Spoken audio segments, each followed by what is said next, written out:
যখন আমরা গরিব আসলাম সনের ঘর আসিল আল্লাহ চিনছি, যখন টিনের ঘর আসিল আল্লাহ চিনছি, যখন আমরা একতলা টিনের ঘর আসিল তখনও চিনছি। ওহন বিল্ডিং হয়েছে তো আগে তুফান আইলে ফালাত ধরে আল্লাহ আল্লাহ কইয়া কানছে, আর ওহন বিল্ডিং এর তুফান আইছে তো এবারে চেয়ারটা বারান্দার দে, চেয়ারটা বারান্দাতে এবারে মজা করে রং চাইব। এবারে চেয়ারটা বারান্দার মধ্যে দিয়ে হালাম দিয়া বইয়া বইয়া মুসকি মুসকি হাসে। বেগম সাহেব ডাক দেখ আপনি কি শুরু করছেন? লাভ হইতো না, BSRM রোড শাহ সিমেন্ট আইতে পারবা, সাইডুগুল দিয়া যাইতে পারবা। পাঁচতলা ফাউন্ডেশন দিয়ে মাত্র 3 তলা করছি, 2 তলা হলো রড স্টক রয়েছে। মুসলমান তুমি কি হনো মুসলমান রয়েছ? নমুনা না মুসলমানে না হইলে আল্লাহ শুয়োরের গুস্ত খাওয়ান হালাল না হারাম? কথা কই না, হালাল না হারাম? শুয়োরের গুস্ত হারাম করছে গাড়ায়? কথা কয় না তো, শুয়োরের গুস্ত হারাম করছে গাড়ায়?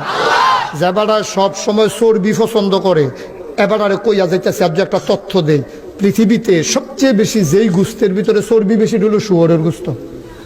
গরুর গুস্ততে তো চর্বি নাই, অন্য কোনো গুস্তের মধ্যে এত চর্বি নাই, শুকরের গুস্তের ভিতরে সবচেয়ে বেশি চর্বি।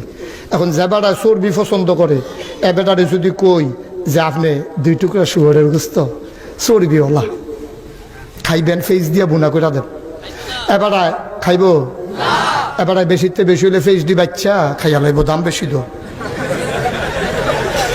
এবারে শুয়োরের গুস্ত খাইতো না, ফেস দি বাচ্চা খাইয়া এবারে হইতা থাকবো।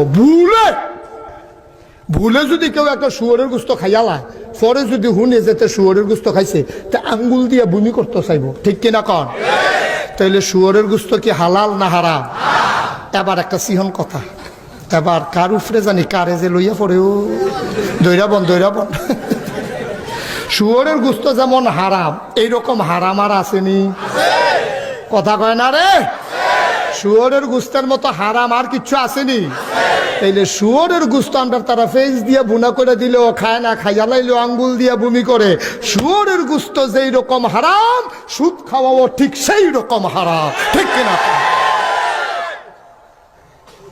কুত্তার গুস্ত খাওয়ান হালাল না হারাম? কুত্তার গুস্ত খাওয়া হারাম, শুয়োরের গুস্ত খাওয়া হারাম। ঠিক সুদ খাওয়া কি হালাল না হারাম? ঘুষ খাওয়া হালাল না হারাম? মদ খাওয়া হালাল না হারাম? আমরা তারা এই শুয়োরের গুস্ত খায় না, হারাম করছে দেখা। ঘুষ, সুদ, মদ মারাত্মক আরাম, ঠিক কিনা কও? ভাই আল্লাহ গিয়ে আল্লাহ ডাক দিয়া কইছেন, আফাতুমিনুনা বিবাযিল কিতাব ওয়া তাকফুরুনা বিবায। ও মোহাম্মদপুরের মুসলমান, তোরা কি ইসলাম কিছু মানুষ কিছু সাইডে দিয়ে বইয়া রইছ? তোরা দিফে হ্যাঁ বানিয়ে বইয়া রইছ? তোরা কেমনে কাটায় আগাই আনবো? তোরা কেমনে কাটায় আগাই আনবো? তোরা ফরজ সাইডে দিয়ে নফল লইয়া কাটাকাটি করস। এই ফাগড়ি তো হনে না সুন্দর রে, যখন ফাজামা পাঞ্জাবি টুপি সব থাকে এটার উপরে দিয়ে না ফাগড়ি সুন্দর, তুই তো লুঙ্গি করলে ফাগড়ি বানতে আছে। সারা জীবনের নফল মিলাইয়া একটা ফরজ বানাইতে পারতা না, ঠিক কিনা কও? আরো সহজ করে কইতাম নাকি? কইব কেমনে? উঠোনের লিখে তো কথা কন যেত না, কারা বুড়ে মোবাইলে না।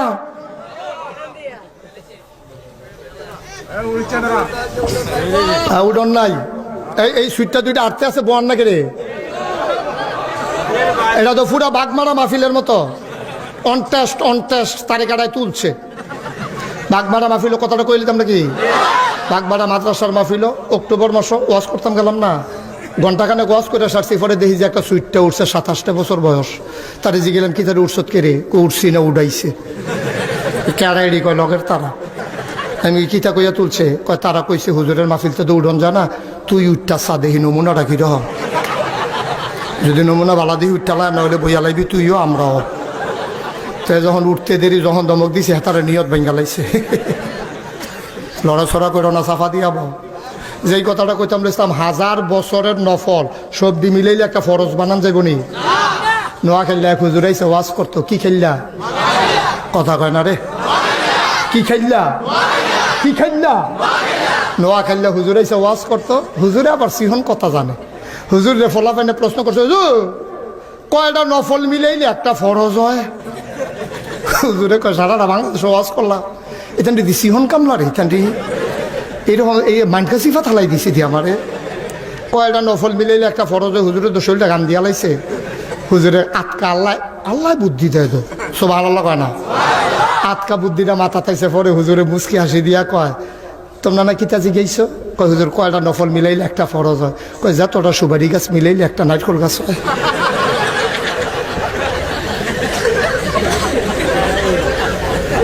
হাজার হাজার নারিকেল সুপারি গাছ মিলাইয়া একটা নারিকেল গাছ যেমন বানাইতে পারবা না কোটি কোটি নফল মিলাইয়া একটা ফরজ বানাইতে পারবা না ঠিক কিনা